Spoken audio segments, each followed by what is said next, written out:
It is just gone. It's just gone 8:30, and it's Friday the 14th. So I'm just going to sort my camera out so that I can get some sound. I hope everybody can hear me. Yeah, Friday 14th. It's Chocky Chat. It is another very fast week that's gone by this week. So, gosh, there's loads of people there. Wow. Okay. Hello, everybody. Wowzer. Good evening. Hi, Ron. Who else? Let me just scan down and see who we got. Friday Treats, how are you? Eric, I don't even know if I can.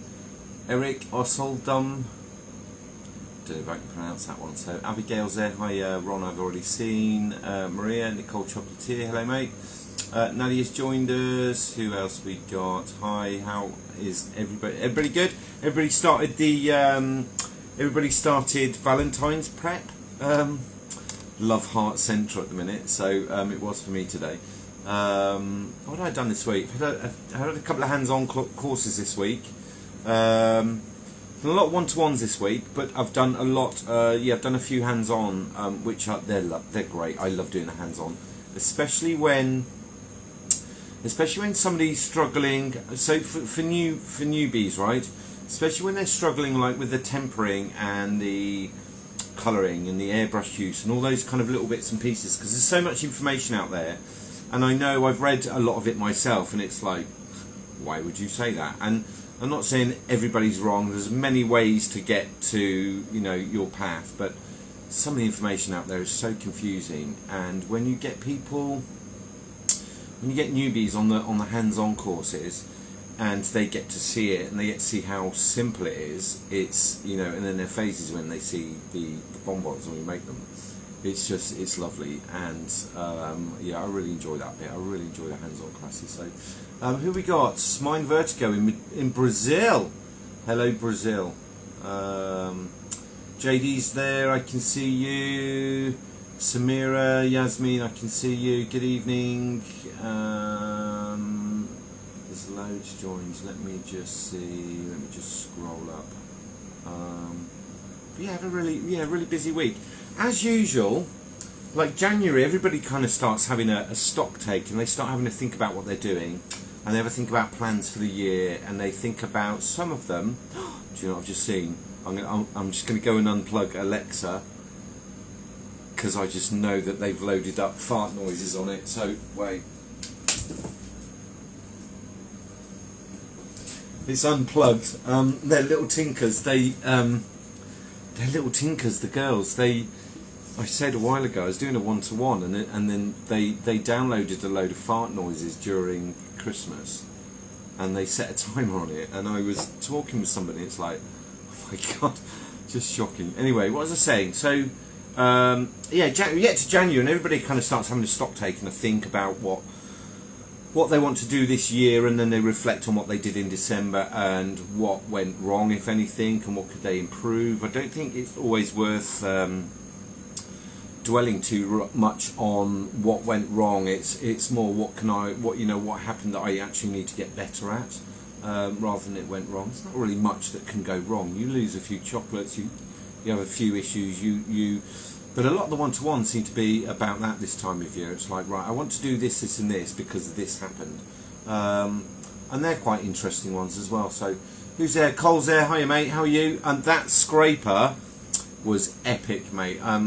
So a lot of people seem to think that was mine. It's not mine at all. That scraper that you got, Cole, was... Yeah, I need one of those. I've got to have one of those. That just... I have like all chefs, I've got an unusual knife collection that goes back many. Oh, do you know what? I've got something to show you.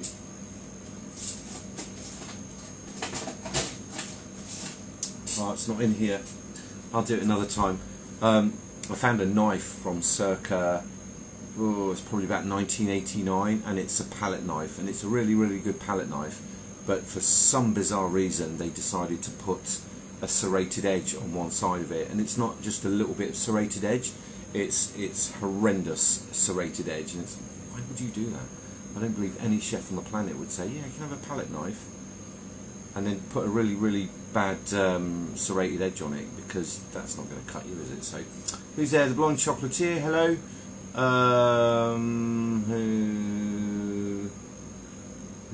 Who else have we got? So, Snickerdoodles joined us.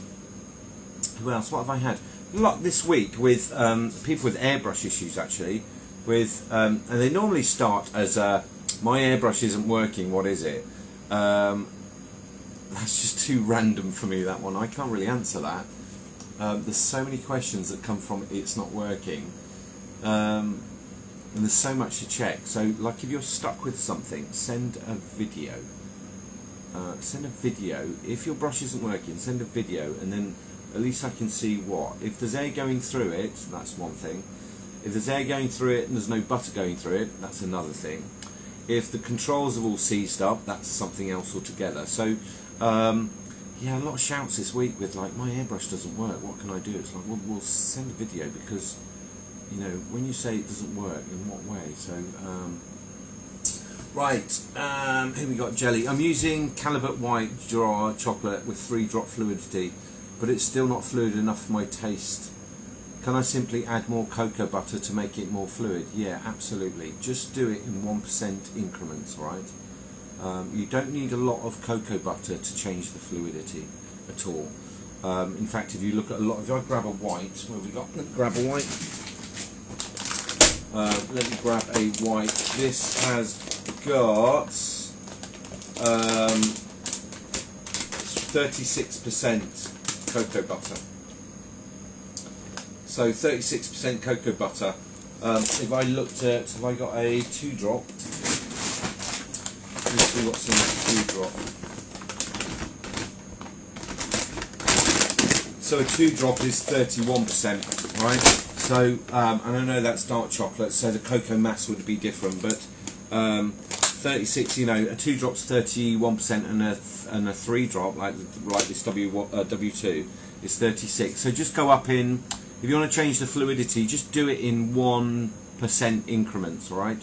Because if you just throw a handful in, you'll never ever be able to work it out again, and you'll still be having the same issue, right? So, but yeah, do you know, I don't know why you say W2 at 31 degrees, W2 is quite fluid. So, and at 32 degrees, it's very fluid. And if you temper like I do, where I take it up to 35, it's very, very, very fluid. So the drop, I've said this before, the drop on chocolate, right, so we've got this one here, the drop, the 3-drop, that's calculated when it's at working temperature, right? So if it's a little bit too thick for you, I would have a look at what your working temperature is. I think that would be my first point. And then if you want something that's even more fluid, if it's for dipping or enrobing or something like that, of course you can add more cocoa butter to it. However, when you add more cocoa butter to it, when it sets, it will be much, much more solid and much more brittle, and that might be something that you don't want, alright? So yeah, just consider that one. So who else have we got? Millet chocolates.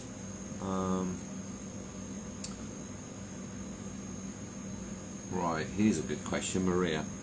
How long? Right, this is a really good question, actually, and there's 2 answers to this. How long will nuts maintain their crunch in a bonbon? Okay, so generally we say for hazelnuts, if you put hazelnuts in a ganache, they're going to go soft. If you're going to use we'll say hazelnuts for now, right? And I've got, what have I got here?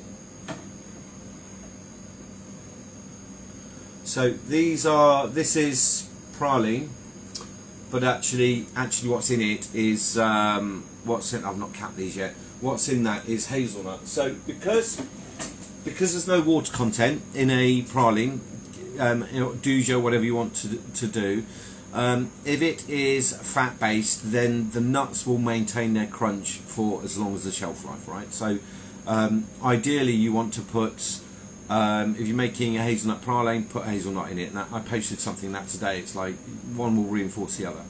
If you want to put them in a bonbon, there's 2 schools of thought. Some people say no, don't do it, because any moisture, any water, so the remaining water, so the available water that's